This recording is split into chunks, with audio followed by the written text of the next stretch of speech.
Welcome, dear students of class 12th entrepreneurship. Very good morning to all of you. Our today's topic is selection of an enterprise. Selection of an enterprise. This is our today's topic. After identifying many opportunities or projects, an entrepreneur is supposed to select the best one. जब एक entrepreneur ने बहुत सारी opportunities avail की, बहुत सारे projects देख लिए, आइडेंटिफाई किए, पहले वो सर्च करता है. First he is searching for the opportunities to select the project. अब उसको उसके बाद आइडेंटिफिकेशन के बाद सिलेक्शन ऑफ प्रोजेक्ट करना है. उसके पास 10, 12, 15 एंटरप्राइजेस हैं. उनको सिलेक्ट कौन सी बिजनेस अब इस्टेब्लिश करनी है. It means selection of project starts when identification ends. Simple. Identify करके अब उसको सिलेक्शन की तरफ जाना है. Selection of A project is also concerned with the economic conditions, government policies, organizational rules and regulations, etc. जो सिलेक्शन है project की, इसमें बहुत सारी चीजें इन्वॉल्व हैं. सबसे पहले देखा जाता है financial conditions of an entrepreneur. Capital कितना है, इकोनॉमिक कंडीशंस क्या है, कि किस किस्म की बिजनेस एस्टैब्लिश की जाए. Small scale industries, large scale industries, depends upon the budgetary control, depends upon the financial position, economic conditions of an entrepreneur. Number 2, government policies. जो गवर्नमेंट पॉलिसीज हैं उनके मुताबिक क्या ये एंटरप्रेन्योर कैपेबल है बिजनेस एस्टैब्लिश करने के लिए. Organisational rules and regulations. जो नॉर्म्स हैं ऑर्गेनाइजेशन चलाने की, उनकी नॉलेज स्किल होनी चाहिए एक एंटरप्रेन्योर को. An entrepreneur should analyse the advantage and risk offered by the project idea. Offered by the project idea.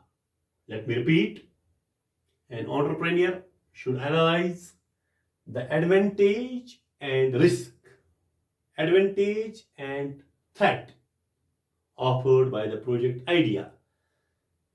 जो प्लान होता है प्रोजेक्ट स्टैंड करने का, बिजनेस एस्टेब्लिश करने का या प्रोजेक्ट सेलेक्ट करने का, उसमें 2 चीजों का ख्याल रखना है. Number 1 benefit, number 2 threat. Number 1 this advantage and number 2 risk.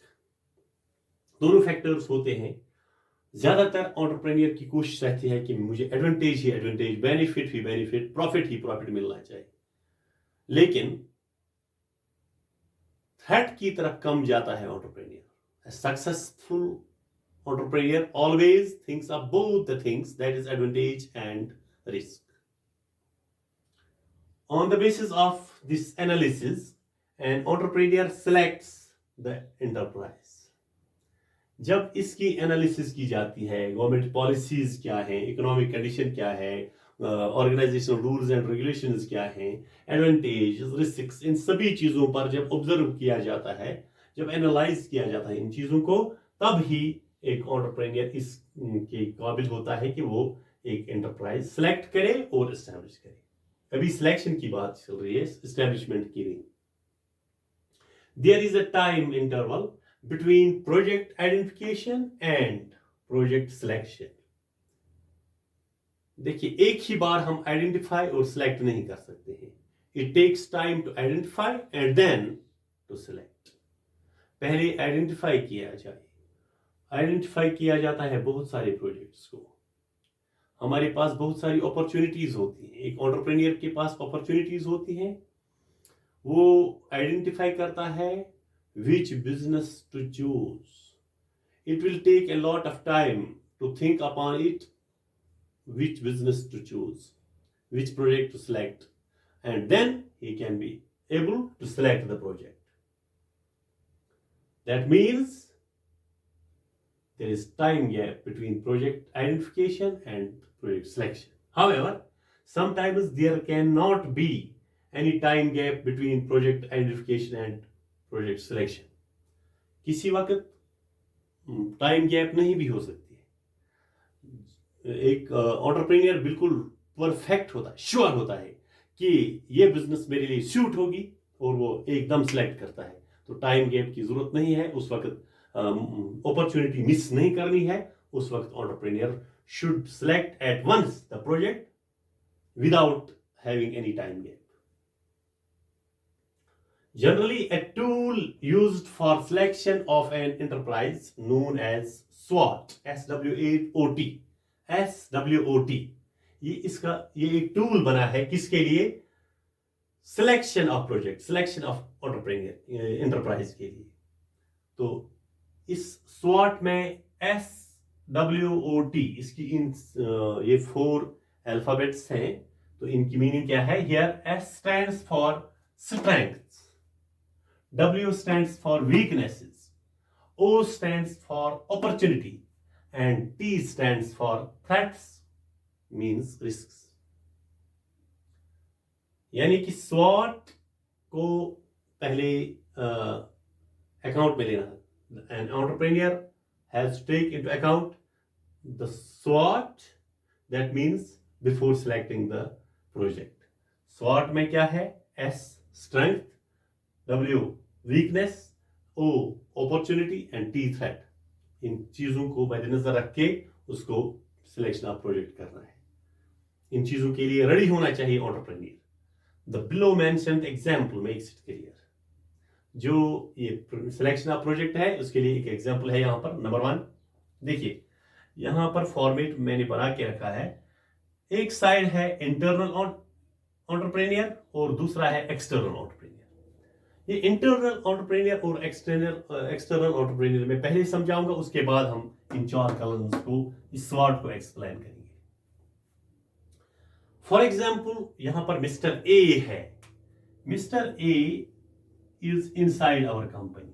जो हमारी एंटरप्रेन्योर जो एंटरप्राइज में काम कर विद इन द एंटरप्राइज, ये इंटरनल है. जब ये किसी जगह प्रोडक्ट्स परचेज करने के लिए जाता है तो मिस्टर बी के पास हम जाते हैं. B is external entrepreneur. हाँ, अगर अब सी आता है हमारे पास, for example this is C. Here C जो है, ये इस वक्त सी जाता है परचेज करने के लिए, तो हम इस वक्त उनके एक्सटर्नल हैं. यानी 2 कंपनीज हैं. एक कंपनी वाला, एक एंटरप्रेन्योर दूसरे एंटरप्रेन्योर से प्रोडक्ट्स परचेज करता है और दूसरा तीसरे को सेल करता है. तो यहां पर ये है इंटरनल, वो है एक्सटर्नल. और जब वो सेल करेगा उस वक्त वो एक्सटर्नल है, वो दूसरा इंटरनल है. तो ये इसी तरह आपको समझ में आएगा. यानी कि सेलर और बायर, जो अगर कितनी भी बड़ी कंपनीज है, लेकिन एक कंपनी है सेलर, दूसरी कंपनी है बायर, यानी कस्टमर और सेलर, दिस क्रेडिटर. तो ये इंटरनल और एक्सटर्नल एंटरप्रेन्योर्स है. फिर क्या होता है, इनको हम डिस्ट्रीब्यूट करते हैं. 3-4 चीजों का ख्याल रखना है. Number 1 S, W, O and T. Strengths, weaknesses, opportunities, threats. इनको जहन में रखना है. किसको? एंटरप्रेन्योर को. ये स्ट्रेंथ्स में क्या क्या आता है, इसके लिए example. possesses knowledge, skills, competencies and financial resources.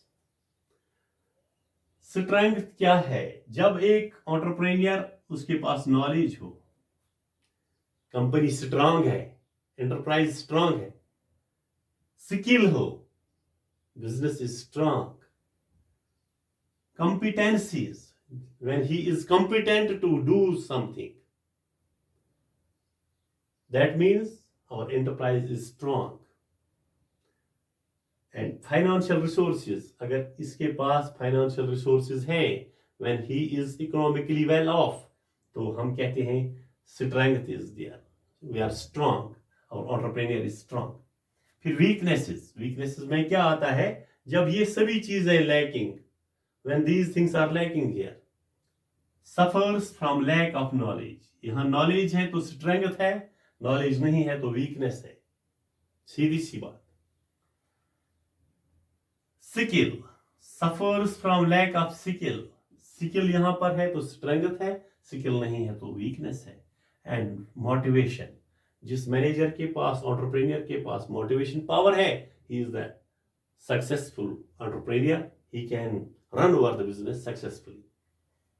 उसके बाद SOW तो हो गया, opportunities, requirement of society, increase in demand, availability of market and services.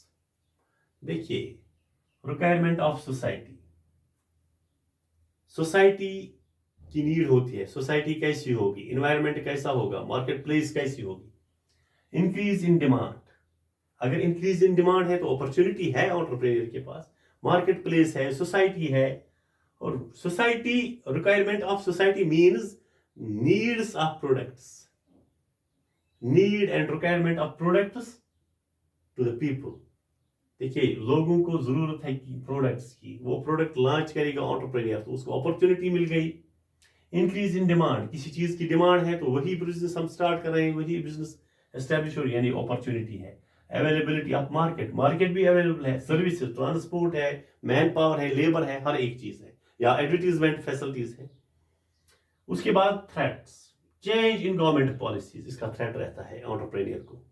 अगर गवर्नमेंट पॉलिसीज चेंज हो गई तो उस वक्त क्या करेगा, उसको उन्हीं के मुताबिक चलना है, तो बिजनेस इफेक्ट हो सकती है। इंक्रीज, इसके लिए तैयार रहना है entrepreneur. Increase in demand for substitutes, increasing demand for substitutes. देखिए, हमने एक प्रोडक्ट रखा है तो सब्स्टिट्यूट आ गया मार्केट में, उसमें इंक्रीज डिमांड होगी, हमारे प्रोडक्ट में डिमांड कम होगी, ये थ्रेट है। वेदर कंडीशंस, वेदर कंडीशन की थ्रेट, ऐसी ऐसी चीजें और बहुत सारी चीजें हैं, इसमें भी, इसमें भी, इसमें भी, इसमें भी। तो इन चीजों के लिए इनकी नॉलेज होनी चाहिए एंटरप्रेन्योर को, to establish a specific business. अब आइडेंटिफिकेशन और selection of a product is the backbone of establishing an enterprise. जो एंटरप्राइज है उसको एस्टैब्लिश करने के लिए पहले क्या है, हमें आइडेंटिफाई करना है, फिर सिलेक्ट करना है प्रोजेक्ट को। ऐसे ही डायरेक्टली एक अच्छा जो वाइज और सक्सेसफुल ये होता है एंटरप्रेन्योर, वो डायरेक्टली बिजनेस एस्टैब्लिश नहीं करता है। First he identifies the opportunities and projects, then he selects the best one, and after that he establishes the enterprise. The other aspects that an entrepreneur should take into account are, कौन कौन सी और चीजें हैं additional, raw material, man power, capital, location, potential market, forms of ownership etcetera. इन चीजों को ध्यान में रखना है। जब इनकी नॉलेज होगी, इनके लिए तैयार होगा एंटरप्रेन्योर, तो उसके पास कैपिटल होगा, मैन पावर होगा, लोकेशन होगी, अच्छा एनवायरनमेंट होगा, मार्केट प्लेस होगी, ओनरशिप होगी, उसकी जो बिजनेस होगी, रजिस्टर्ड बिजनेस होगी, उसकी रॉ मटेरियल होगा उसके पास, ये सभी चीजें। तो उस वक्त वो सिलेक्शन कर सकता है, किसके लिए, पहले आइडेंटिफाई और सिलेक्ट कर सकता है project. A good selection of an enterprise, हमारा टॉपिक है selection of an enterprise. A good selection of an enterprise is the sign of successful business. जिसने अच्छी सिलेक्शन की उसकी बिजनेस अच्छी रहेगी, सीधी सी बात है। A good selection, good selection of an enterprise, a good selection of a project is the sign of a successful business. I think this is enough for today. You can take the screenshot of this question and prepare notebook. Tomorrow I will be back with the next question. Thanks.